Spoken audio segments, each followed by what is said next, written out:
It was an incredibly murky Friday night. The fat gray clouds hung in the sky like they'd committed suicide. I was sitting in my office and a small blue fly was buzzing around my head. I was furious with the fly, but I couldn't seem to kill it no matter how hard I tried, so it continued to bother me.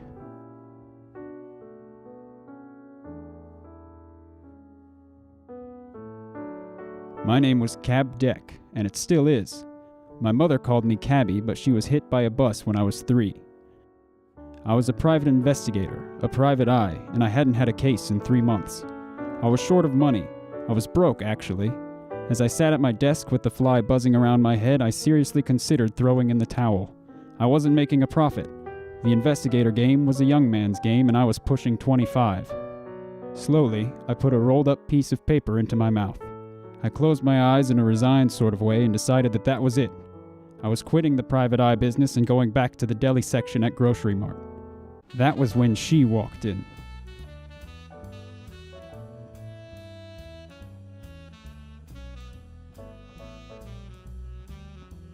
Her name was Missy Calendar, a real dame of a woman she was.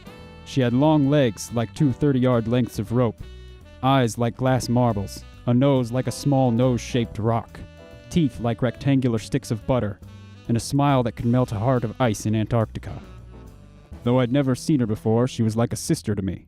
She stood in my doorway like she was cut out of marble. Her pale skin glistened in the dusty air. "What do you want, dollface? Can't you read the sign?" She looked around the place, but there was no sign. I don't know why I'd said it. She came into my office then and introduced herself. That was how I learned her name. She had a voice like an angel, and I was moved to tears just listening to her speak. "Look," she said, her eyes dark with fright. "You're the last private eye in the whole city I haven't talked to. You're my last and only hope. I've been searching everywhere in this city trying to find someone who can help me. Everyone has turned me away. Won't you help me? Won't you?" I considered what she was asking of me. If it was help she wanted, she should go to the Baptist church. They were having a potluck. "I charge an awful lot of money, Miss Calendar," I told her. "You can't afford me." "I can pay you anything," she said. "Diamonds, rubies, $200,000, emeralds, clams, anything you want. Name your price." "What was that you said about clams?" "I'm a sucker for clams. They make my mouth water."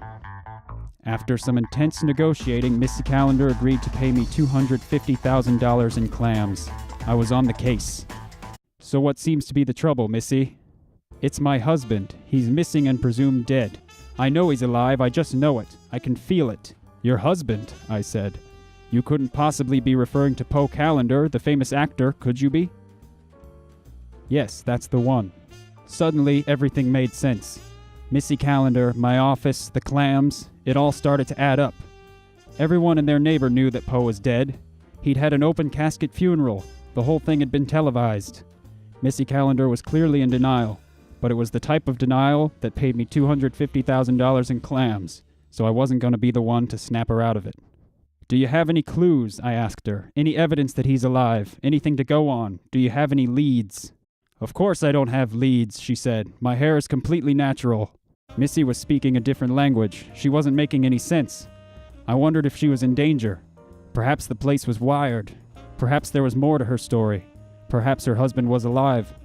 Perhaps she had leads in her hair and was ashamed of them. Perhaps Missy Calendar wasn't even her real name. Perhaps she intended to kill me. Perhaps she was being pursued by the same people who took her husband. Perhaps I should redecorate. Perhaps Missy Calendar was in love with me. Whatever the reason, I would do whatever it took to find Missy Calendar's husband. I shooed Missy out of my office so that I could start private eyeing. Alone in the dark of my office, I was able to think. Suddenly it hit me. Jones Furniture was having a sale, and redecorating would be very cheap if I acted fast. Then I considered the case. If Missy Calendar's husband was dead, as so many believed, then the best place to look for him would be his grave. If, however, he wasn't dead, then finding him would be difficult. It's so terribly difficult to find people who are alive. I developed a hunch, and I decided to follow it.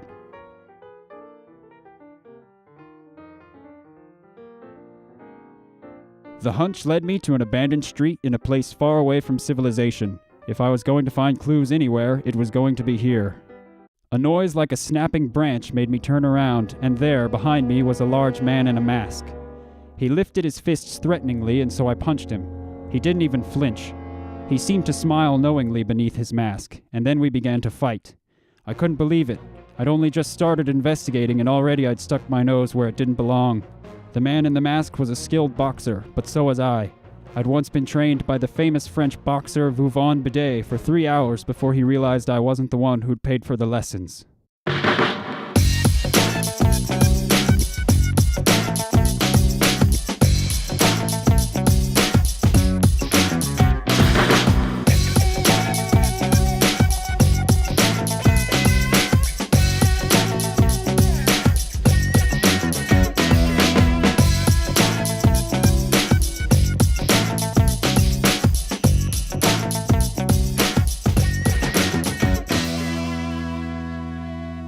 We battled.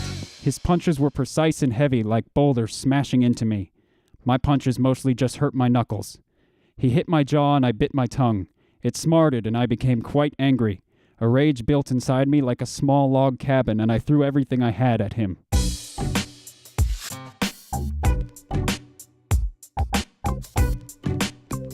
He took the beatdown like a champ and charged at me again. If I wasn't careful, I was going to lose, and I hate losing.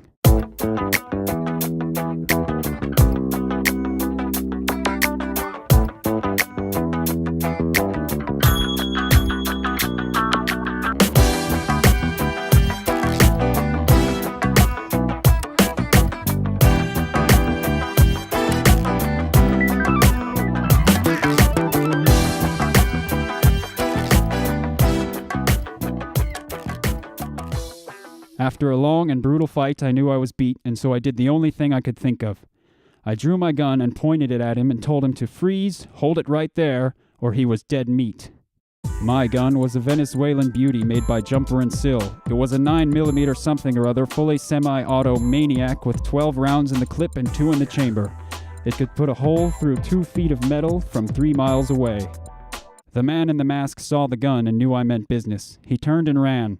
I fired a few shots, but I didn't want to kill him. I needed him alive for questioning, and so I pursued.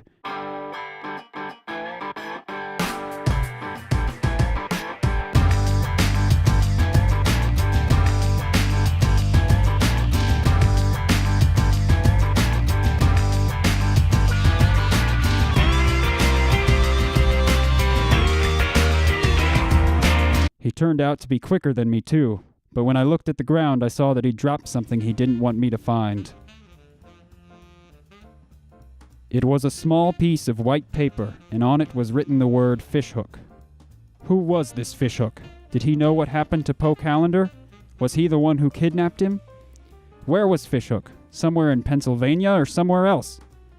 Was the masked man working for him? Did they know about Missy? Did they know about me? Did they know about the clams? One thing was for certain. Fishhook was behind everything. I had to warn Missy before anything else bad happened to anyone else she loved. I called Missy up on the telephone and suggested the two of us get drinks. We met in my office because going out in public was too dangerous. "What'll you have?" she asked as she prepared the drinks. "Tap water, on the rocks," I said. She handed me a glass of the stuff and I thanked her. I took a long, slow sip of my drink and then I put the rest in my pocket for later. "Listen, Miss Callender," I said then. "I know where your husband is, but it's not safe for you. You need to get out of town and take anyone you give a darn about with you. If you don't, there could be trouble. Big trouble. And I mean really big, understand?" Missy nodded and her ears looked ravishing. "Now, Miss Callender," I said, "do you know anything about a man named Fishhook?" "I'm afraid not," she said, and then she left. Rats, I thought. Figuring out who this Fishhook guy is going to be harder than I figured. I turned out the light in my office then and left to go investigate. I was a private eye. It was what I did.